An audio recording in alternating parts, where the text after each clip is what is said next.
guys, and welcome back to this channel. In this video I'll be showing you guys how you can create a color changing neon outline effect on CapCut PC.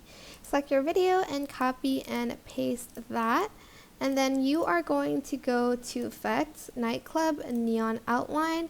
If the lines are too harsh, you can adjust the strength here. I'm just going to leave it at around 60%.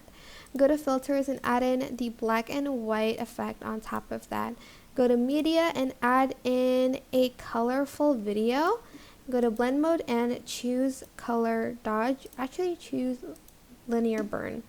Select everything, right click, create compound clip.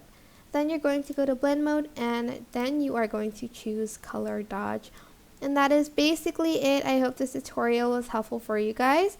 Don't forget to like, comment, share, and also subscribe to this channel if you haven't done that already. If you have any questions, just leave it in the comment section down below and I'll try my best to answer them all for you guys. Thank you so much for watching. Bye!